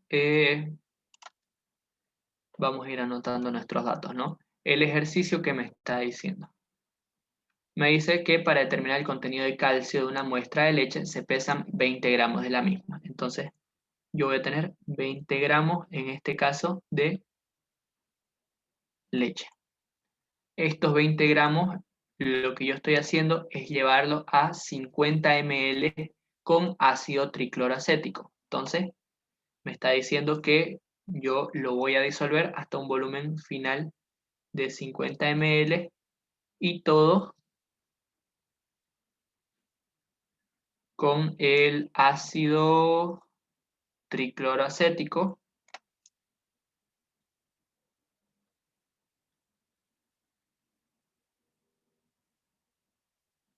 que tiene esta fórmula.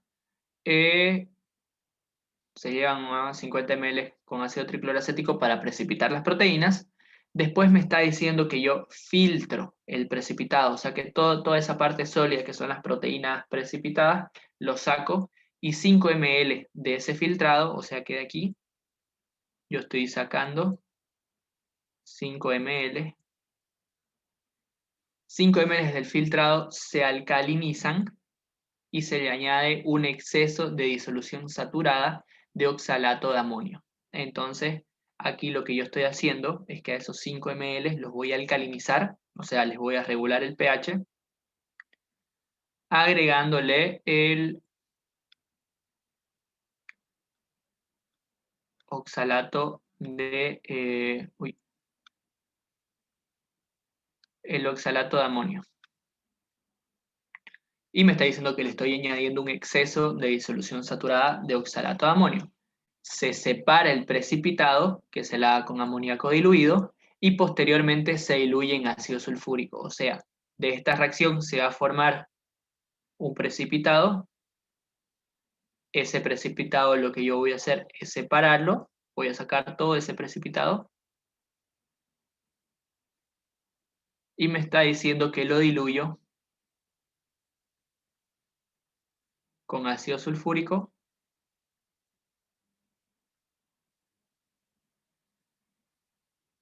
Y me dice que emplee 5,35 ml de permanganato de potasio para conseguir un color violeta persistente. O sea que voy a hacer una titulación con permanganato de potasio. Uy.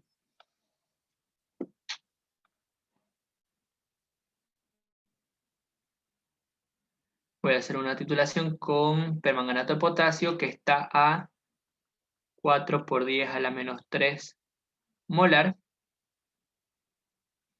Esto lo voy a acomodar. Que está a 4 por 10 a la menos 3 molar y que ocupé 5,35 ml. Para el viraje, me pide calcular el porcentaje en masa de calcio de las muestras. Entonces lo que yo necesito es el porcentaje masa-masa que hay de calcio en la muestra. De estos 20 gramos de leche, ¿cuánto en porcentaje en masa es calcio? Esa es la pregunta del ejercicio. Entonces, haciendo un resumen de qué es lo que sucede, porque si se dan cuenta estamos haciendo un montón de procesos, ocupando un montón de reactivos, y se van a dar cuenta que la mayoría de ellos son más para confundirnos que para ser parte de la reacción. Entonces me dice que para determinar el contenido de calcio en una muestra de leche se pesan 20 gramos de la misma. Entonces yo pesé 20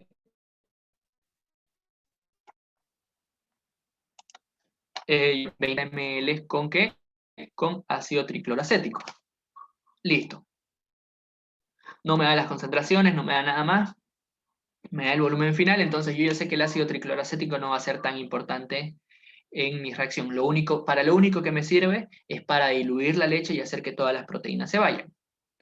Después me dice que filtré el precipitado, o sea que saqué todas esas proteínas y que 5 ml del filtrado, o sea 5 ml de líquido que quedó filtrado, yo los saco y los alcalinizo, les regulo el pH, añadiéndole un exceso de disolución saturada de oxalato de amonio, que es este de aquí. Yo estoy agregando oxalato de amonio en exceso y que de ese exceso se forma otro precipitado que va a quedar en el vaso, lo volvemos a filtrar y ese precipitado se lava con amoníaco diluido. Acá también el amoníaco diluido no es tan importante, es simplemente es parte del proceso, pero no va a ser parte de nuestras reacciones. No nos interesa porque no nos está diciendo el volumen, no nos está diciendo la concentración, no me está dando la masa, no me está dando nada de él.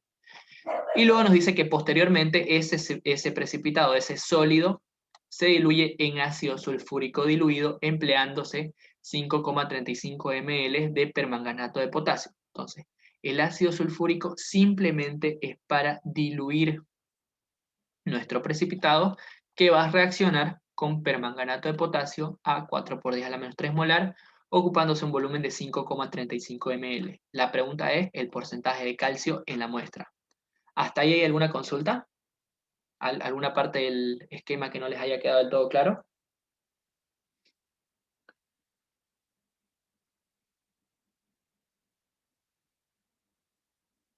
¿Se entendió?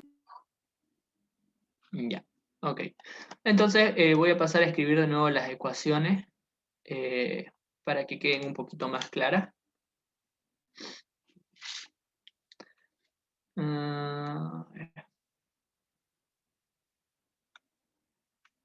Ya, la primera me dice que tengo el calcio más 2 y que reacciona con el oxalato de amonio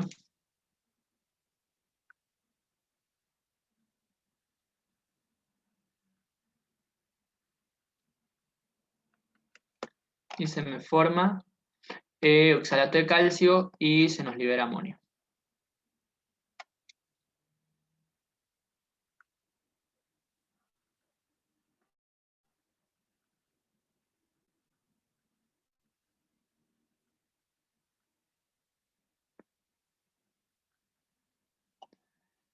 La segunda ecuación me dice que el oxalato de calcio reacciona con el ácido sulfúrico. Entonces tengo que el oxalato de calcio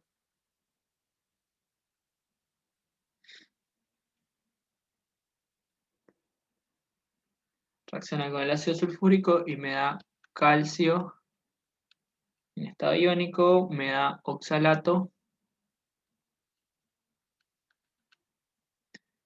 sulfato y protones hidrógeno. La siguiente es oxalato con el permanganato. 5 moléculas de oxalato reaccionan con 2 de permanganato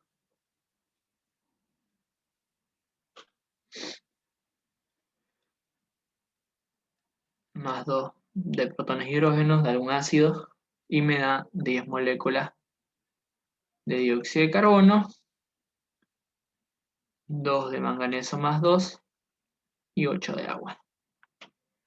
Y la última me dice que el dióxido de carbono más 2 electrones me da oxalato.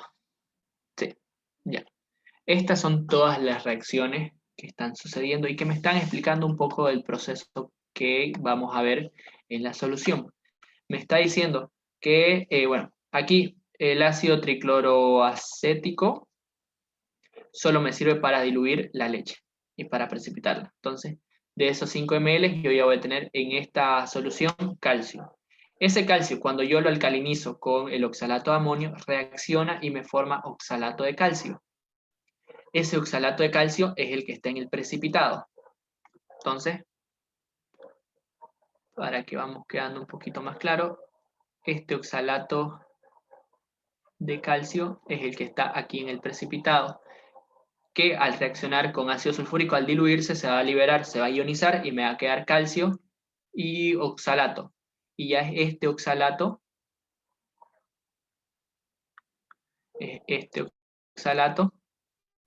el que va a reaccionar con el permanganato. Entonces, de la reacción, lo único que sucede es que el permanganato reacciona con el oxalato. Entonces, la pregunta del ejercicio, y remontémonos otra vez al inicio, me pide calcio. Yo tengo que concentrarme en que necesito la masa de calcio. Con saber la masa de calcio, como tengo la masa de leche, voy a poder calcular el porcentaje de masa de calcio. Entonces, nuestro objetivo, hallar calcio. ¿Cómo hallo calcio? Tenemos que irnos al final, a la volumetría, a los datos que tengo. Los datos que tengo me hablan del permanganato. Entonces, yo puedo ver que el permanganato reacciona con el oxalato. Entonces, con los datos de permanganato, yo voy a poder obtener cuánto de oxalato había. Con los datos del permanganato, voy a poder determinar cuánto de oxalato había. Si yo sé cuánto de oxalato hay, voy a poder saber cuánto de oxalato de calcio hay. Si yo sé cuánto de oxalato de calcio hay, voy a poder determinar, si yo sé cuánto de oxalato de calcio hay, voy a poder determinar cuánto de calcio hay. Entonces, a partir de la volumetría, a partir de lo que sucede con el permanganato de potasio, yo voy a determinar cuánto de oxalato hay, con cuánto de oxalato hay, yo voy a determinar cuánto de oxalato de calcio hay, y a partir del oxalato de calcio que hay, voy a poder determinar cuánto de calcio hay. Aquí hay alguna consulta. Este ejercicio es un poquito más complicado, da mucho que pensar porque hay que analizar bien qué es lo que sucede con el proceso, entonces con total confianza, en serio, pregunten si es lo que no se está entendiendo. ¿Tienen alguna consulta hasta ahí?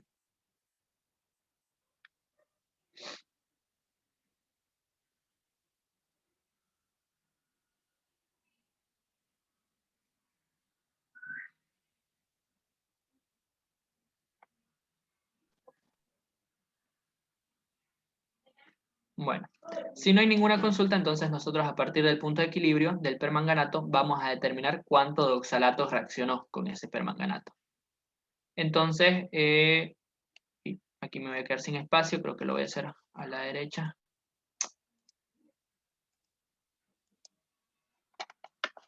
Denme un segundo, voy a darnos más campo.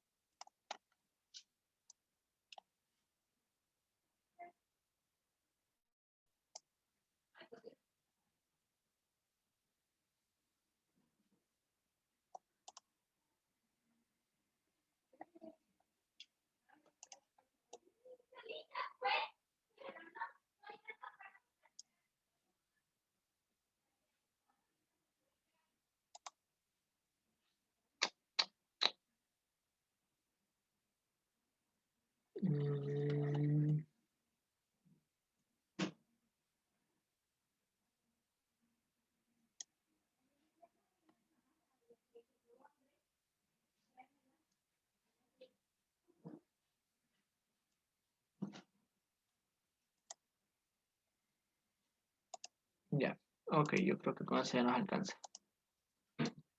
Ya, entonces en función a la volumetría nosotros vamos a determinar cuánto de oxalato reaccionó con el permanganato, porque ya nos dimos cuenta que a través del oxalato yo voy a poder determinar cuánto de calcio había. Entonces, yo ya puedo decir aquí que el número de moles de oxalato tiene que ser igual al número de moles de permanganato. Esto es lo que me está diciendo el punto de equilibrio. Entonces, lo que me interesa es número de moles de oxalato, no voy a buscar nada más. Y para determinar ello, tengo los números de moles de permanganato. Como me da la concentración en molaridad y me da el volumen que ocupamos, Obviamente aquí me conviene reemplazar en molaridad por volumen. Entonces, de este lado vamos a seguir con número de moles de oxalato. Pues no me interesa la masa de oxalato. Y el número de moles de permanganato va a ser igual a molaridad por volumen de permanganato. Entonces el número de moles de oxalato va a ser igual a ¿qué? La molaridad, 4 por 10 a la menos 3.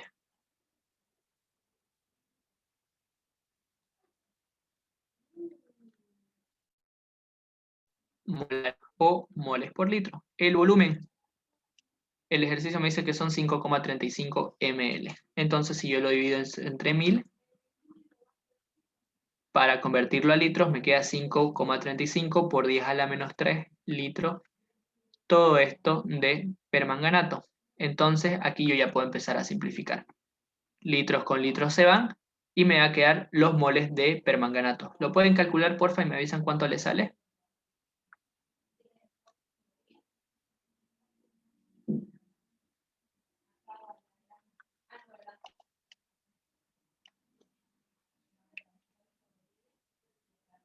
Cinco por 10 a la menos 3 por 5,35 por 10 a la menos 3.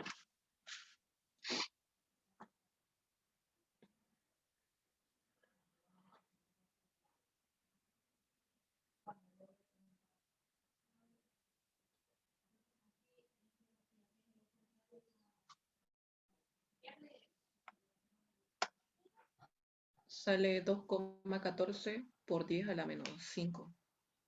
Mol de... 2,14 por 10 a la menos 5. En A mí este me sale caso, menos 7. ¿lo pueden volver a comprobar, por favor? 4 por 10 a la menos 3 por 5,35 por 10 a la menos 3 para ver cuánto es exactamente. Ah, sí, está bien. 2,14 por 10 a la menos 5. Ok, gracias. Moles de permanganato. Entonces, a mí no me interesan los moles de permanganato, me interesan los moles de oxalato. Para yo hacer esa conversión de unidades, aprovecho la relación estequiométrica, que me dice que 5 moles de oxalato van a reaccionar con 2 moles de permanganato. Entonces, esto yo lo tengo que convertir. Yo ya sé que la relación es 2,5, que 2 moles de permanganato equivalen a 5 moles de oxalato. Entonces aquí moles de permanganato con moles de permanganato se va y me queda el número de moles de oxalato.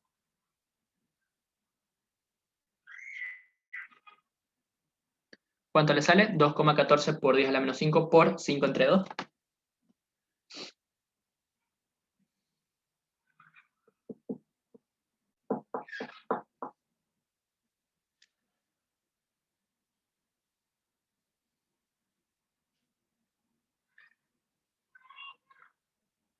Sale 5,35 por 10 a la menos 5. Moles de... Moles de oxalato, ¿no? Ya, entonces yo ya tengo los moles de oxalato. El dato que acabamos de calcular es este de aquí. Moles de oxalato. ¿De dónde vinieron todos estos moles de oxalato? De esta reacción de acá. De haber diluido el oxalato de calcio con ácido sulfúrico, se me formó ese oxalato. Entonces, esto de aquí es lo mismo de acá. Yo tengo que llegar a calcio. Entonces, tengo oxalato. Por cada mol de oxalato hay 1 de oxalato de calcio. Entonces, por cada mol de oxalato hay 1 de oxalato de calcio. ¿De dónde vino este oxalato de calcio? Pues de la reacción del calcio con el oxalato de amonio. Entonces, esto de aquí es lo mismo que esto de acá. Esto de aquí, esto de acá, es lo mismo que esto de acá. Y esta relación, esta ecuación me está diciendo que por cada mol de oxalato de calcio yo tengo 1 mol de calcio. Entonces, Lo que me interesa es esto de acá. Así que, si yo tengo la cantidad de oxalato de calcio, que es lo que acabamos de calcular, yo puedo decir que todo este oxalato vino del que se formó de esta reacción de acá. Y que por cada mol de oxalato hay un mol de oxalato de calcio. Eso es lo que me está diciendo esta ecuación, ¿no? 1, 1. Entonces, el número de moles de oxalato es el mismo que el número de moles de oxalato de calcio. Y este oxalato de calcio, ¿de dónde vino? De esta ecuación de acá. Y esta ecuación, y también 1, 1, ¿no? Y esta ecuación que me indica que por cada mol de oxalato de calcio que se formó, hay un mol de calcio. Entonces la relación sigue siendo 1, 1. Estas ecuaciones que me están diciendo que, lo vamos a poner todo el color que les mostré, que por cada mol de oxalato, va a ser igual al número de moles de oxalato de calcio, y que va a ser igual al número de moles de calcio más 2. Toda esta deducción yo la estoy sacando de las ecuaciones, ¿no? Yo estoy mirando las ecuaciones y me estoy dando cuenta que todo lo que se formó acá viene de acá. Que todo lo que se formó de oxalato viene de oxalato de calcio. Que todo el oxalato de calcio viene del que se formó en mi anterior ecuación. Y que todos los moles de oxalato de calcio vienen del calcio. Y como la relación es 1, 1 en todo, yo puedo decir que el número de moles de oxalato va a ser igual al número de moles de oxalato de calcio y va a ser igual al número de moles de calcio. Eso me están diciendo las ecuaciones. Entonces aquí yo ya puedo agarrar y decir que por lo tanto el número de moles de calcio va a ser igual a 5,35 por 10 a la menos 5 moles, a lo que acabamos de calcular. ¿Esta parte se entendió? Ustedes lo podían hacer así, razonando, o podían calcularlo, ¿no? O sea, podían decir, en función de esta ecuación, podían hacer una regla de 3 simple, calcular los moles de oxalato, y a partir de los moles de oxalato, de calcio, calcular los moles de calcio. Pero yo de las ecuaciones ya puedo razonar y puedo agarrar y hacer toda esta deducción y ahorrarme todos esos cálculos. ¿Hasta aquí hay alguna consulta?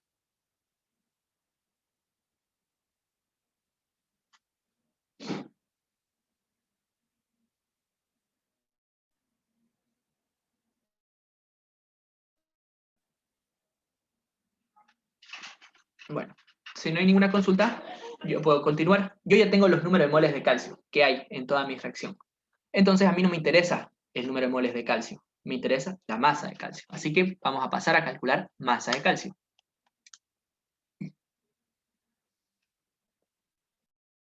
Yo sé que el número de moles es igual a masa sobre peso molecular. Entonces aquí puedo despejar y decir que la masa va a ser igual al número de moles por el peso molecular. Masa de calcio va a ser igual al número de moles de calcio, 5,35 por 10 a la menos 5 moles, por el peso molecular del calcio, que es 40 gramos por mol. Aquí moles con moles se va y me va a quedar la masa de calcio. 5,35 por 10 a la menos 5 por 40. ¿Lo pueden comprobar, porfa?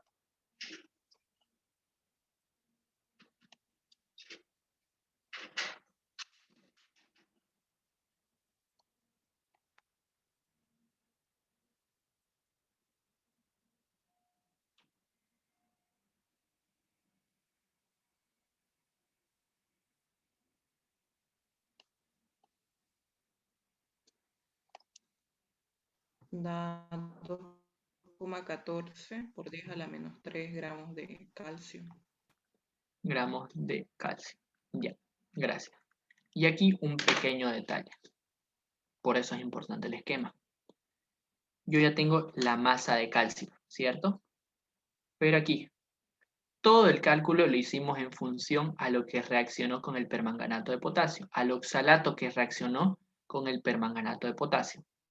¿De dónde vino el oxalato que reaccionó con el oxalato de calcio? Perdón, con el permanganato de calcio, con el permanganato de potasio, de nuevo.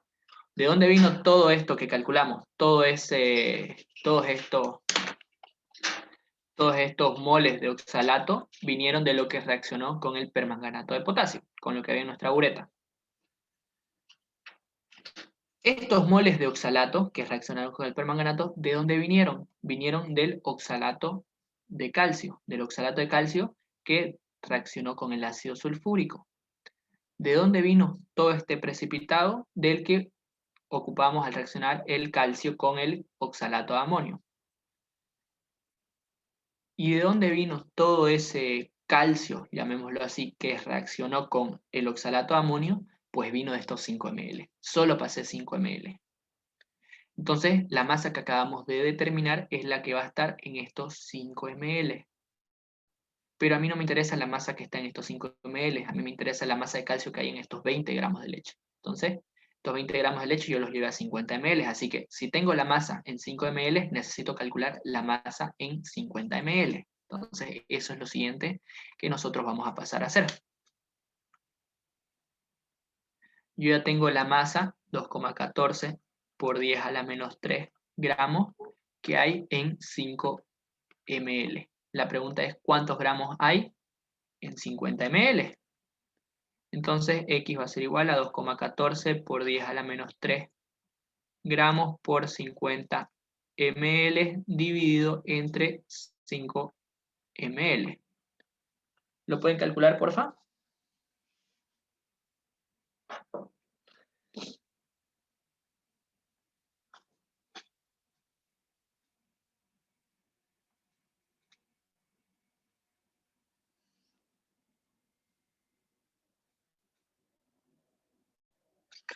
Aquí ml con ml se van a ir y el resultado nos va a quedar en gramos.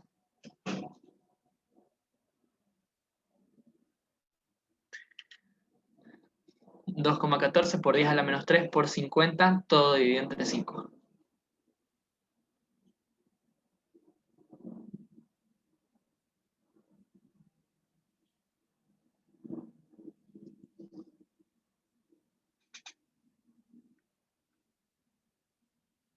Si no me equivoco, va a salir algo así. Sí, es eso. Ya. Entonces, esta es la masa que hay en los 50 ml. En estos 50 ml. ¿De dónde vino toda la masa que hay en estos 50 ml? Pues de los 20 gramos de leche. Entonces, yo ya puedo decir que la masa que acabamos de calcular de calcio es la misma que hay en los 20 gramos de leche y ya podemos pasar a calcular el porcentaje masa-masa de calcio. Entonces, para terminar, ya calculamos el porcentaje. El porcentaje masa-masa de calcio va a ser igual a la masa de calcio 0,0214 gramos entre la masa de leche, 20 gramos, todo multiplicado por el 100%. Entonces, el porcentaje masa-masa de calcio, ¿cuánto sería? 0,0214 entre 20 por 100. Aquí gramos y gramos se van.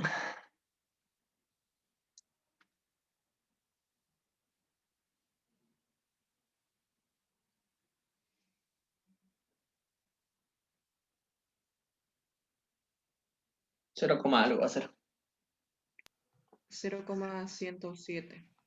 0,107%. Y este de aquí ya es mi resultado final. Este es el porcentaje masa-masa de calcio que hay en mi muestra de leche. ¿Aquí hay alguna consulta? ¿Algo que no les haya acabado de entender? Ahí terminaría el ejercicio. La relación que hizo para hallar calcio, de que va a ser igual el mol. ¿Está aquí? Eso. Ya. A ver, vamos a ir con calma. Nosotros, para resolver el ejercicio, siempre partimos de la última parte, de los datos finales, de la volumetría. La volumetría me está diciendo que lo que va a reaccionar es permanganato de potasio. 4 por 10 a la menos 3 molar, 5,35 ml.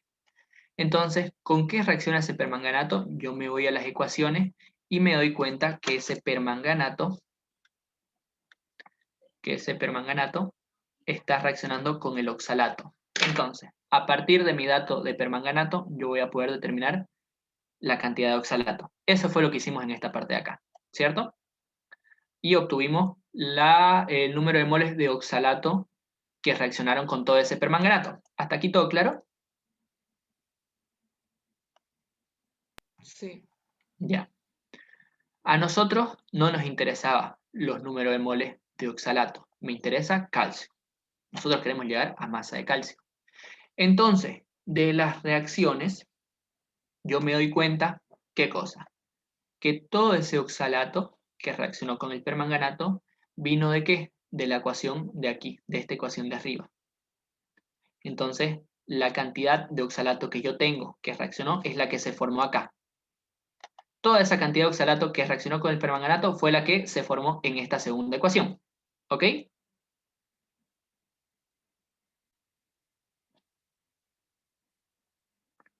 Y esos moles de oxalato que se formaron ¿por qué? Por la cantidad de oxalato de calcio que había.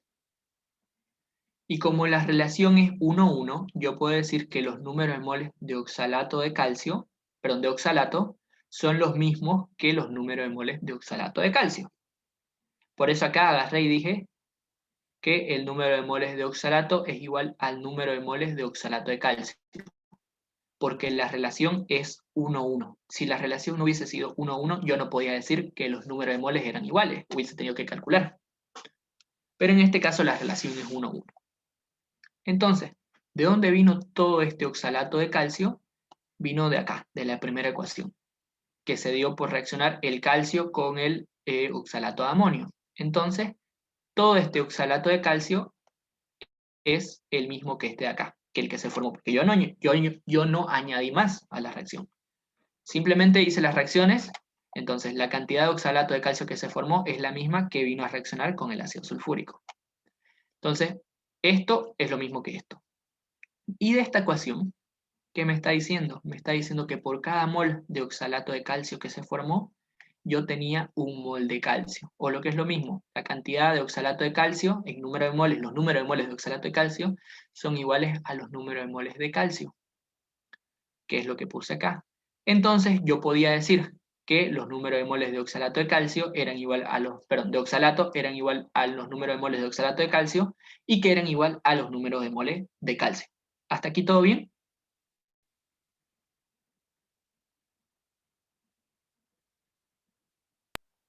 Sí. Ya. Entonces, si hasta aquí ya no hay ninguna duda, yo puedo decir que gracias a esta relación, por lo tanto, el número de moles de calcio es 5,35 por 10 a la menos 5 moles, que fue lo que calculamos. O sea, el número de moles de oxalato es igual al número de moles de oxalato de calcio y es igual al número de moles de calcio.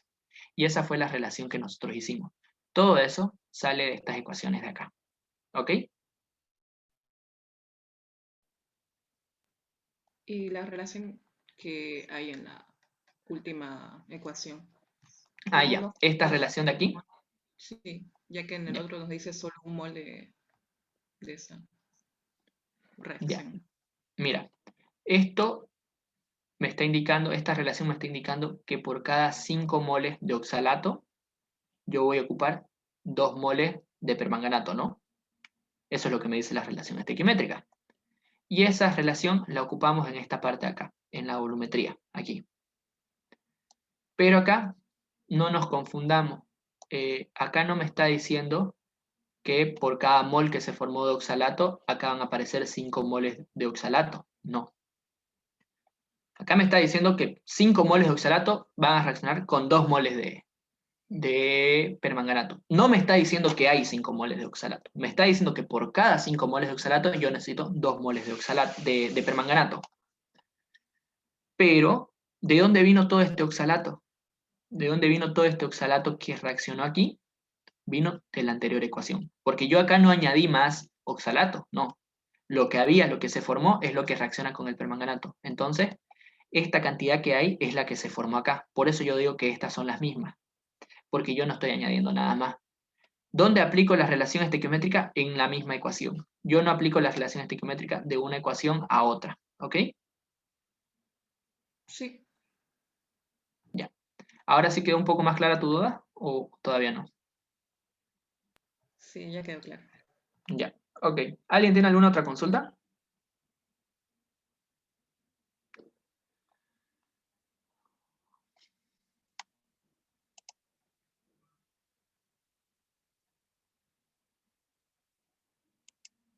Ya.